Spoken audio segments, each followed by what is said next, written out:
जय श्री राधे कृष्ण। आप सभी का हमारे YouTube चैनल पे बहुत बहुत स्वागत है। आइए आज सुनते हैं गुगा पंचमी, भाई पंचमी, भाई भिन्ना की कथा। यह व्रत हर वर्ष जो कि भाद्रपद माह के कृष्ण पक्ष की पंचमी तिथि के दिन भाई पंचमी, गुगा पंचमी का व्रत किया जाता है। इसे गुगा पंचमी, भाई भिन्ना, भाई पंचमी आदि नामों से जाना जाता है। इस दिन नाग पंचमी की तरह ही नाग देवता का पूजन किया जाता है और नाग देवता को दूध चढ़ाया जाता है। इस दिन दीवार पर गेरू और कोयले से सांपों की 5 आकृतियां बनाकर उनकी पूजा करते हैं। सांपों के बिल के पास दूध भरकर कसोरा रखा जाता है। इस संपूर्ण पूजा का तरीका और सुनने जाने वाली कहानी भी नाग पंचमी के समान ही होती है। कुछ क्षेत्रों में आज के दिन स्त्रियां सुख सौभाग्य की प्राप्ति हेतु व्रत को रखती हैं। इस प्रकार कुछ क्षेत्रों में यह त्योहार रक्षाबंधन के समान बहनों द्वारा भाइयों को टीका करके भी मनाया जाता है। वैसे यह एक क्षेत्रीय पर्व है।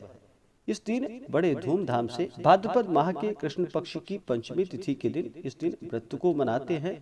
इस दिन नाग देवता का पूजन करते हैं, भगवान शिव का पूजन करते हैं। इससे लाभ की प्राप्ति होती है और सर्प दंश आदि का भय नहीं होता है। तो आइए सुनते हैं भाई पंचमी, गुगा पंचमी, भाई भिन्ना से जुड़ी हुई पौराणिक कथा।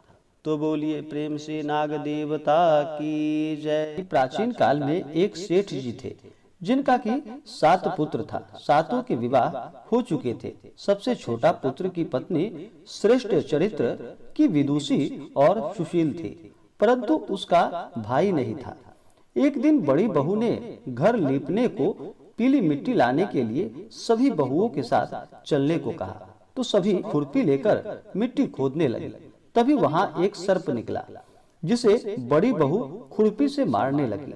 यह देखकर छोटी बहू ने उसे रोकते हुए कहा कि इसे मत मारो, यह बेचारा निरपराध है। यह सुनकर बड़ी बहू ने उसे नहीं मारा।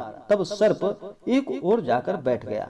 तब छोटी बहू ने उससे कहा कि मैं अभी लौटकर आती हूँ, तुम यहाँ से जाना मत। यह कहकर वह सबके साथ मिट्टी लेकर घर चली गई और वहाँ कामकाज में फंसकर सर्प से जो वादा किया था वह भूल गई। उसे दूसरे दिन जब वह बात याद आई तो सबको साथ लेकर वहाँ पहुँची और सर्प को उस स्थान पर बैठा देखकर बोली कि सर्प भैया नमस्कार। सर्प ने कहा तू भैया कह चुकी है, इसलिए तुझे छोड़ देता, नहीं तो झूठी बात कहने के कारण तुझे अभी डस लेता। वह बोली भैया मुझसे बड़ी भूल हो गई, और फिर वह सर्प से क्षमा मांगने लगी। तब सर्प बोला अच्छा, तू आज से मेरी बहन हुई और मैं तेरा भाई हुआ। तुझे जो कुछ मांगना हो मुझसे मांग ले। वह बोली भैया मेरा कोई नहीं है, अच्छा हुआ जो तू मेरा भाई बन गया। कुछ दिन व्यतीत होने पर वह सर्प मनुष्य का रूप रखकर उसके घर पर आया और बोला कि मेरी बहन को भेज दो।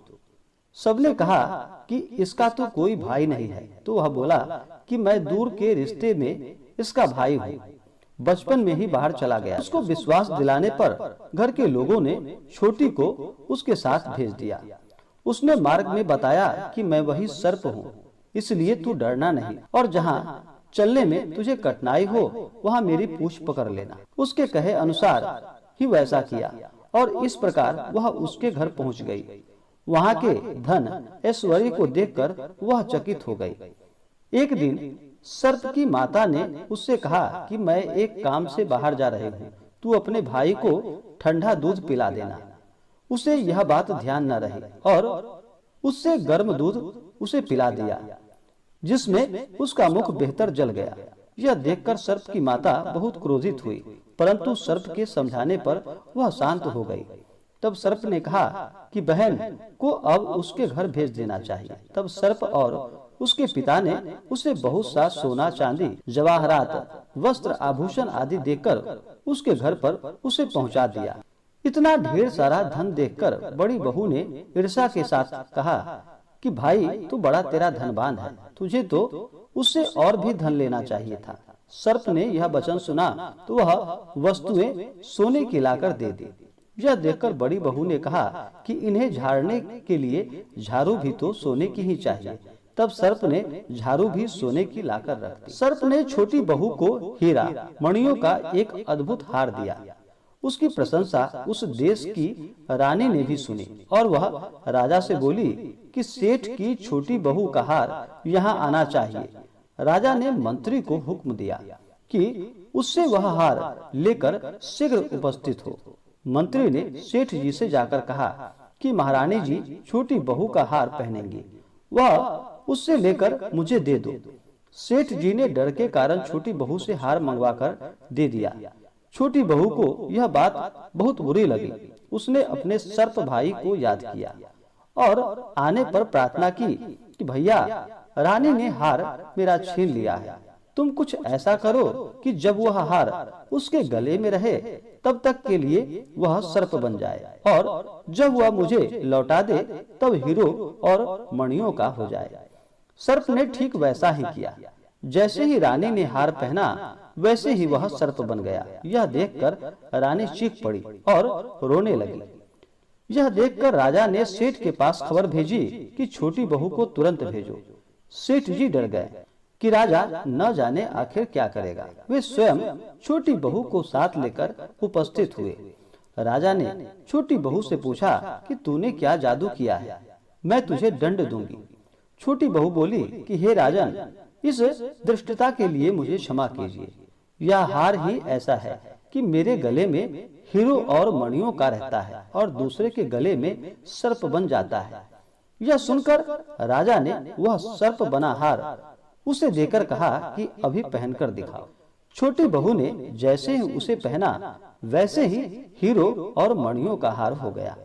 यह देखकर राजा को उसकी बात का विश्वास हो गया और उसने प्रसन्न होकर उसे बहुत सी मुद्राएं पुरस्कार स्वरूप दी। जो राजा ने वह पुरस्कार दिया था वह सभी को लेकर घर लौट आई। उसके धन को देखकर बड़ी बहू ने ईर्ष्या के कारण उसके पति को सिखाया कि छोटी बहू के पास कहीं से धन आया है। यह सुनकर उसके पति ने अपनी पत्नी को बुलाकर कहा कि ठीक ठीक पता कि यह धन तुझे कौन देता है। तब वह सर्प को याद करने लगी। तब उसी समय सर्प ने प्रकट होकर कहा, मेरी धर्म बहन के आचरण पर संदेह प्रकट करोगे तो मैं तुम्हें खा लूंगा। वह सुनकर छोटी बहू का पति बहुत प्रसन्न हुआ और उसने सर्प देवता का बड़ा सत्कार किया। तो बोलिए प्रेम से नाग देवता की जय। इसी प्रकार से जो भी सच्ची श्रद्धा के साथ, नियम और निष्ठा के साथ गुगा पंचमी, भाई पंचमी, भाई भिन्ना के दिन, इस दिन नाग देवता का पूजन करते हैं, इससे नाग देवता प्रसन्न हो करके अपना कृपा प्रदान करते हैं। तो आशा करता हूँ यह जानकारी आपको अच्छा लगा हो। ऐसे ही ज्ञानवर्धक जानकारियाँ प्राप्त करने के लिए हमारे इस चैनल पे अगर आप नए हैं तो चैनल को लाल बटन दबा करके सब्सक्राइब करें, साथ में बेल आइकन घंटी को दबाएं ताकि मेरी वीडियो का नोटिफिकेशन आपको समय से मिलता रहे। वीडियो को लाइक करें, शेयर करें। सुखी रहें और स्वस्थ रहें। जय श्री राधे कृष्ण। धन्यवाद।